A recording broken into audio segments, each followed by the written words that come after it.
This week on the Rockman Power Hour, we are joined by a member of one of the biggest bands in rock and roll today, 3 Days Grace.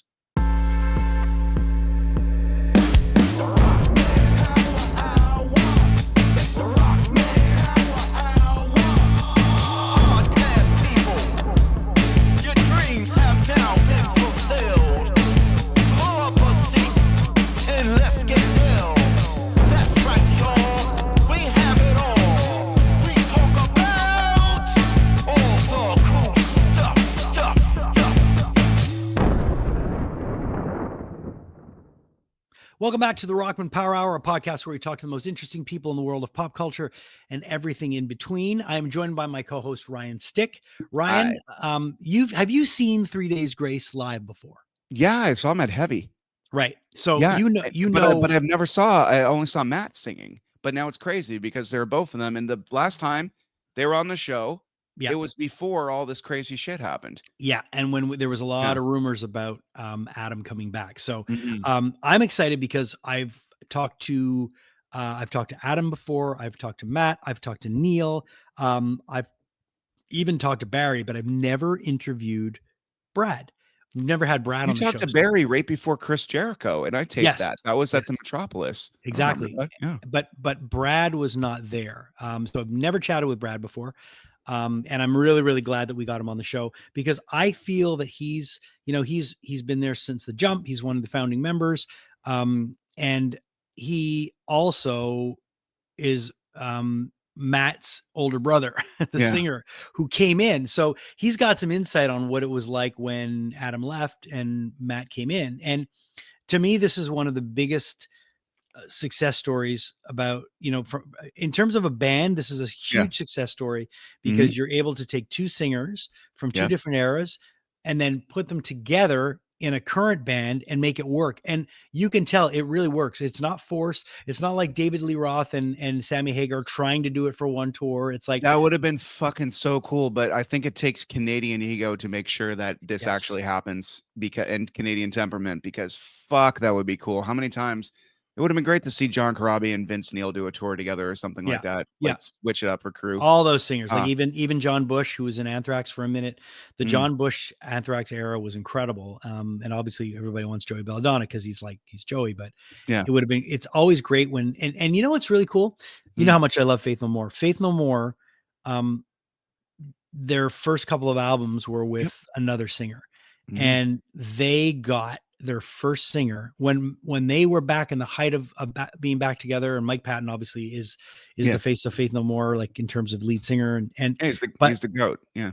but they ended up getting their first singer, um, at Chuck Mosley, and they did a couple of shows with him, and they Cool. did all that era music. And Mike Patton was even there, and it was just, they did it at the Troubadour in LA. And I remember thinking, "Fuck, why am I not there? I should be there." So Mhm. when someone's able to do that and look back, nostalgia, look back, fondly with nostalgia and go, "Okay, let's do that." But these guys it's more than that. This is what 3 Days Grace is now. We have two singers, and what a great way to do it. So I hope they're able to continue this. I hope it's not just Mm, a temporary thing. And I think they will, because I've seen it live. They opened up for Disturbed. And as mm. much as I think Disturbed are a really accomplished live band, they blew them off the fucking stage, bro. They went on first. It should be noted that they even came to town a few months later and played Place Bell as a headliner and Yeah. still played mid for Card for Disturbed. So it Yeah. just goes to show that there's such an appetite for them that they could play in town twice within a few months, and it's fine. Their 3 Days Grace are a headliner on their own. Mhm, And they're amazing, and they were so good at the Bell Center. They were so, so good. So I'm mm. glad, I'm glad this version of 3 Days Grace is working so well. And yeah, so we got a great chance to chat with Brad, and I'm really excited. Again, this was recorded a while back because we've been so busy, but enjoy it. Check it out.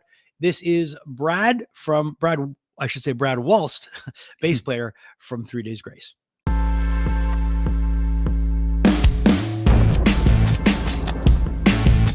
Cool, man. Thanks for taking the time to chat today. Yeah, man.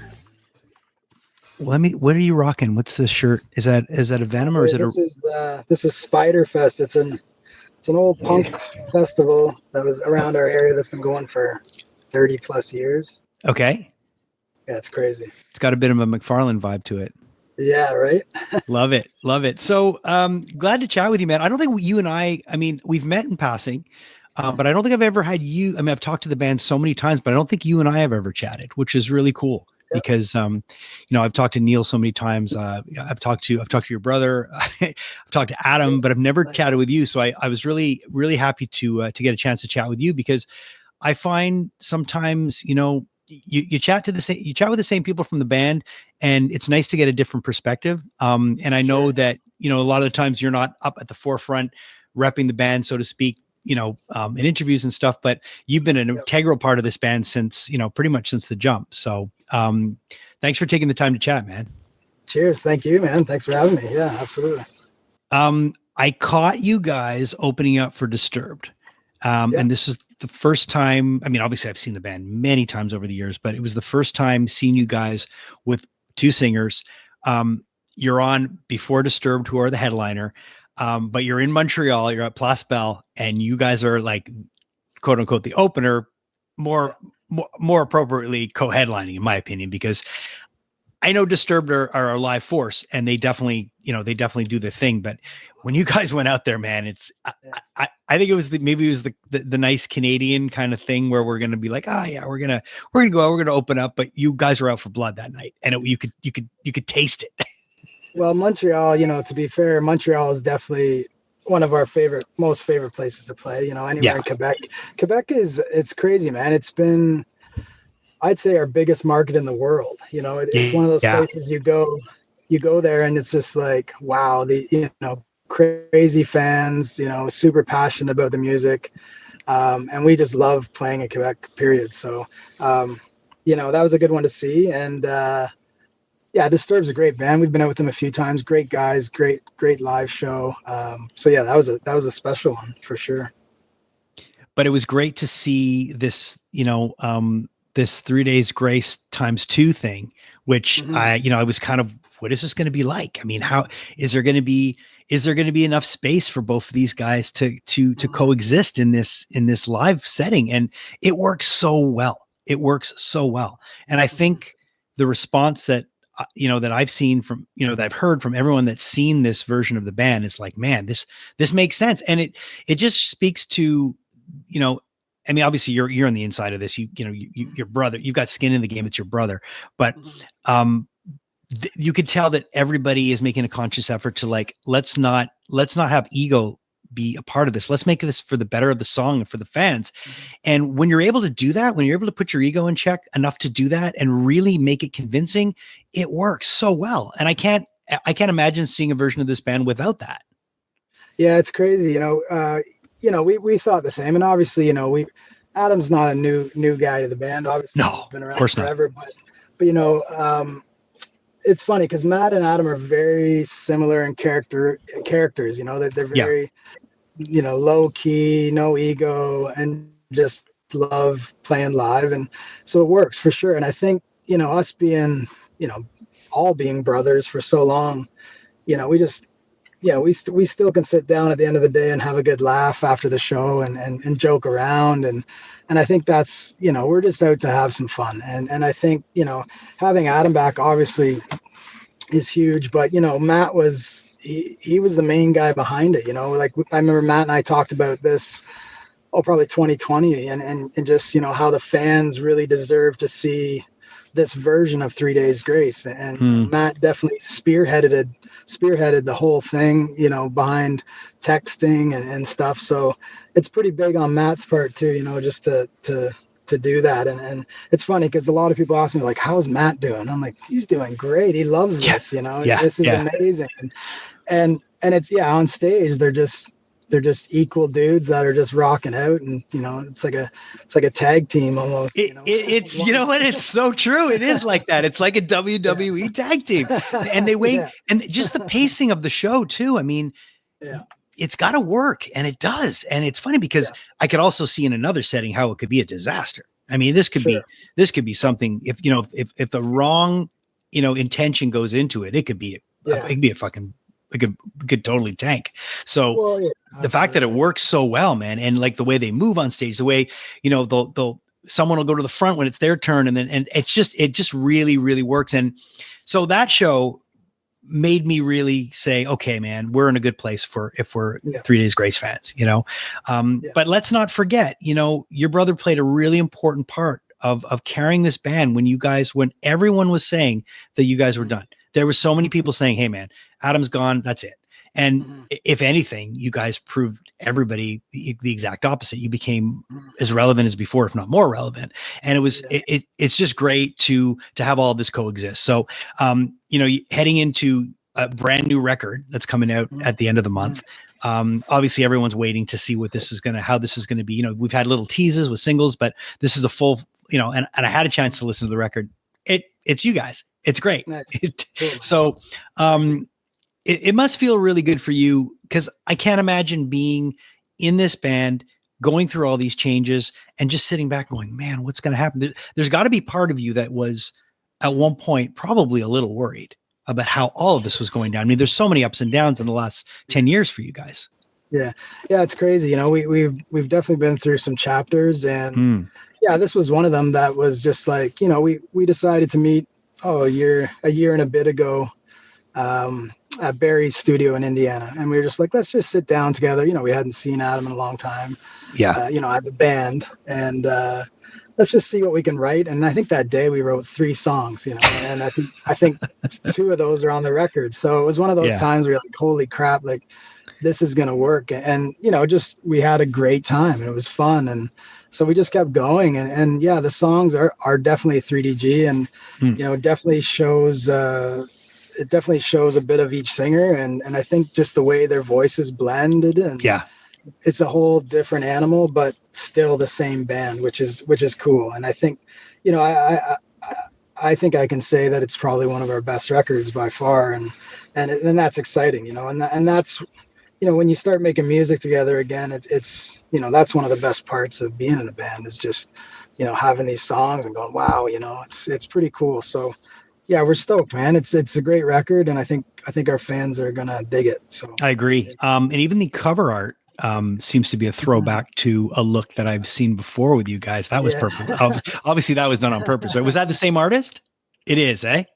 Yeah, definitely. Like we've always kind of had this art theme, you know, like where we've, you know, gotten guys to paint the record or whatever. And we kind of stuck with that. And it's definitely a throwback to, you know, the first record, and maybe even a little bit of Life Starts Now and there as far as artwork goes. But we just ran with it, and it just seemed to work.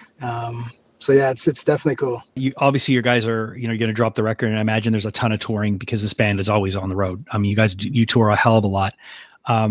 Is there anything that you haven't done? Because you guys have, I mean, this band, and what I love about you guys is that you're one of the biggest bands that come out of Canada. You guys have had some of the most success at radio, but a lot of people don't. You might not be the band that everybody thinks of first off, but you guys have always been slow and steady. It's almost like you're like assassins. You know, you go in there, you're in and out, ninjas. But the reality is that this band has done a lot worldwide. I think you were one of the first bands I saw to do such an extensive tour of Russia back in the day. I mean, you guys and Papa Roach, it was like, it was crazy. Like, you guys were doing places where I was like, how does someone go do like 40 dates in Russia? Or like, you guys have really toured everywhere. Is there anything that you haven't done that you're looking forward to doing? You know, we were talking earlier about going, we've never been to Mexico, and that's a big rock market. Yeah, we've never done it. And I think a lot of bands have, so that's definitely on the list. I'd love to get into, I think we've been to Japan once or twice. I'd like to get into some of the, Japan, even China, Indonesia would be one we haven't done. So, Europe is awesome. And we tend to go now every year to Europe, and it's great. We love it. But yeah, there's so many places, man. And same with South America. We've only been to South America twice. And it's funny because we have a Brazilian fan site, and I think they message us 3,000 times a day, come to Brazil, come to Brazil. Yeah. And it's almost to the point now where we have to go to Brazil. Well, if you talk to anybody that, anyone from any kind of aggro to hard rock band will tell you that, South American fans, when it comes to anything heavy, man, everybody that I know that's never been there, when they finally go, they're like, man, it's like getting the keys to Pandora's box. Like, it just opens up a whole other world of touring for you, because like their fans are insane there. Like they're crazy. It's crazy. Yeah. Like the first time we went, man, it was insane. It was like, it blew our mind, just the amount of people that knew it. And we were just like, wow, you know, and just a different vibe when you're on stage. They just give so much love that you're just like, wow, this is special, you know? And we definitely have to go back. So that's definitely on the list as well, for sure. The last time I spoke to your brother, this was maybe not the last time, but the second to last time, he was mentioning something. He was on with Neil and he was mentioning something about a zip line that he had built. Oh, God, yeah. And Neil was not very happy about that because to him, it was just liability after liability. Is he still ziplining in his backyard? Or did that come down? It's pretty sketchy. I'm not gonna. I won't do it. You know, it's pretty bad because I'm sure he told you the story about. So our original guitar player became a lawyer. So I think Matt put the zip line up, and I was like, dude, like, what happens if someone falls and breaks their neck? And he's like, oh man. So we called our old guitar player Joe Grant. So he made up this legal waiver that you have to sign before you go on the zip line. I was like, well, if I have to sign a waiver, I think I'm good. Like, something is telling you if there's waivers involved, you might want to step back from that. I don't know. Matt's got little kids now, so I'm sure they'll be in the next few years. They'll be all over that. But yeah I don't know. You must be proud of your bro. Oh, absolutely, man. It's crazy watching him and just how he's grown as a front man. You know, like I remember back right when he started. You know, he was.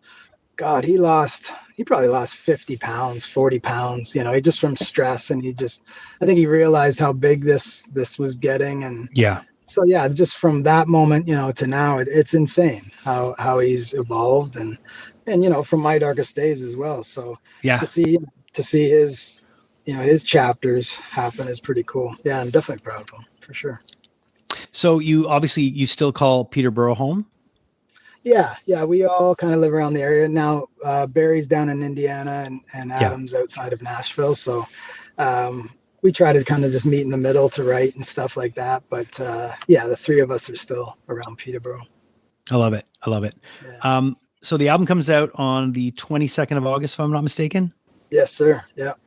And then what's the immediate touring plans? So 27th we leave. We're going to hook up with Breaking Benjamin for a 6-week tour in America. Go from East Coast to West Coast. Come home for a few weeks and then hit Europe for a month with Bad Flower, which would be cool because I don't know those guys, but I'm a big fan of their music is great. So that's going to be a good tour. And then I think we'll do another smaller Canadian tour kind of February, March, and then just keep going, man. You know, US, Europe, and hopefully some of those other places I mentioned. Yeah. You guys were out with Volbeat right after the Disturbed run. So Place Belle got you pretty, you know, within 6 months, we got you twice. Do you think Montreal will get you again in 2026? I hope so. Let's make it happen. Absolutely. Yeah, I definitely think so. All right. So I'm going to ask you this lastly. You know, like we mentioned, you guys have done a lot. You've toured a lot. Is there one band that's kind of eluded you that you've wanted to tour with that you've said like, man, can we just make this happen?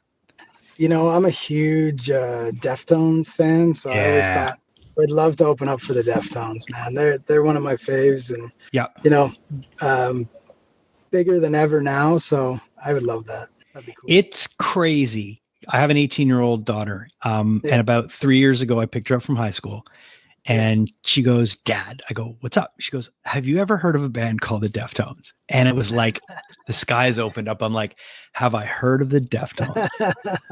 Come with me, young Padawan. It's funny, his name is Brad W. It would be amazing to be able to talk to Brad Whitford of like Aerosmith, because he's also like one of those guys that have been there from the beginning and probably was arguably more sober than all these other sexy train wrecks that were in Aerosmith. So it's like, you know, just as a bass player, and shout out to Eric from Punk Rock Bass Players, it's given me a whole new perspective. I wonder what the bass player thinks of this. Well, there you go. Well, now we know. Now we know what he thinks of this. So I think it's really cool to be able to chat with a guy like this who's seen it, who's done it, who's been there, who's seen the change in the drama, and you know, and no drama. I mean, to have this, and imagine your younger brother steps into the shoes of the lead singer. Everyone's waiting for you to fall on your face, and you don't fall on your face at all. You actually don't lose momentum at all. And in fact, you gain a bit of momentum with this new singer. You don't miss a beat. And then everybody's like, Adam who? But then Adam decides, and then, Adam, there's talks and Adam's going to come back, and Adam and Neil start chatting, and they're going to do this again. And then you're like, shit, what's going to happen to my younger brother? And they make it work. So I think it's such a success story. I think it is too. And you also think like Iron Maiden have had 3 lead singers, and I don't think they ever did a show where all 3 of them, including Paul and Bruce, and the gentleman who sang in the '90s, that escapes my brain right now, but he sang on 2 albums in the '90s. Oh, I don't even know. Anyway, when you look at history and you Was really it love Blaze? Something Blaze? Yeah, I think Blaze. Blaze Bailey. Blaze Bailey. There you go. Yeah. A little bit of a deeper singer than Bruce, but it's interesting because Paul Dano wasn't exactly like an Olympian level singer either, but just such personality, so perfect for that band at that time.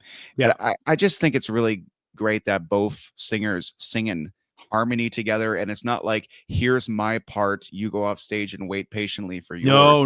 They're in it. Yeah. There's a duality, but they're both amazing performers too. So it's like, you not only are singing in harmony together, but you have 2 frontmen hyping up the audience. That's twice as exciting. Oh, it's It really great. is, actually. It's great. Yeah. It works so well. Did I throw to it already? Yeah, we did. Okay, we're coming. This is where we're coming. We did. Back. This right, is where this is where we're not wasting the audience time, but we're just opening up our hearts and our minds. Okay.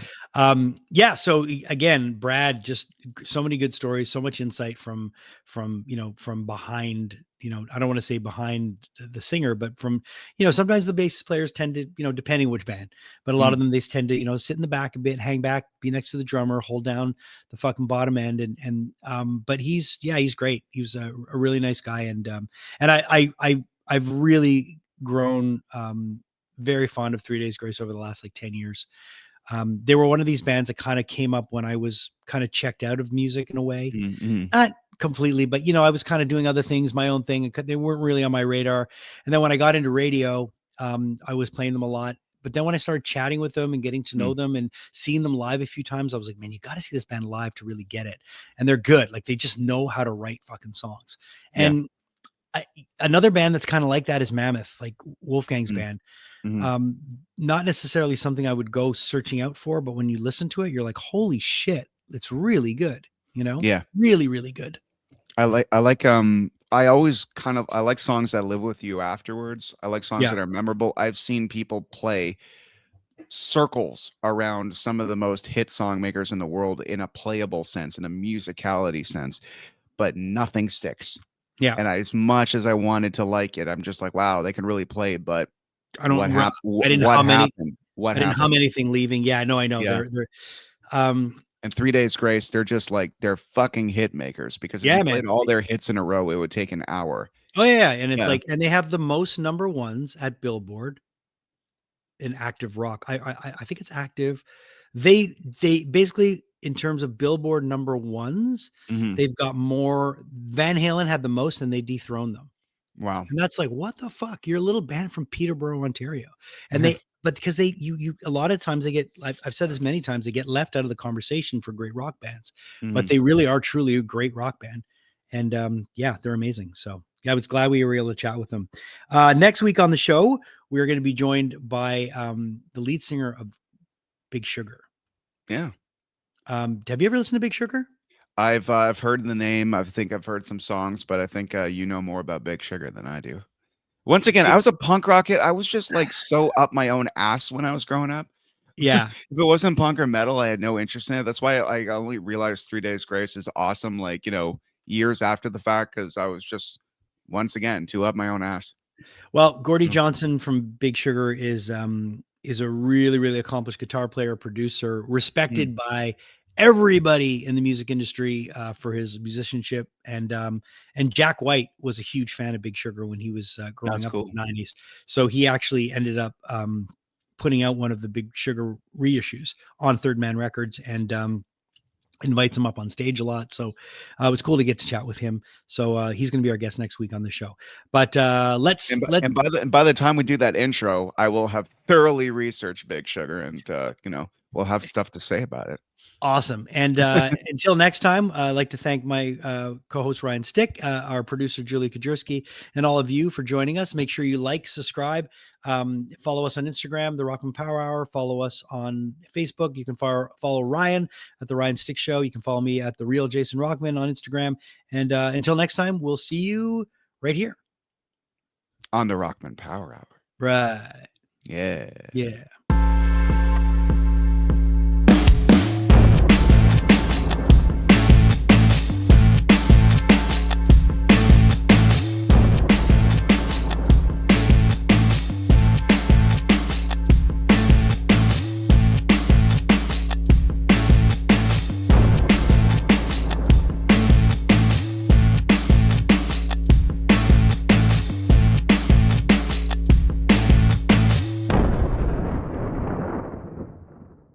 Hey, thanks so much for watching the podcast. We really appreciate your support. And if you're enjoying the podcast, click this link right over here to watch the next episode, and click right over here and subscribe. And that way you won't miss anything.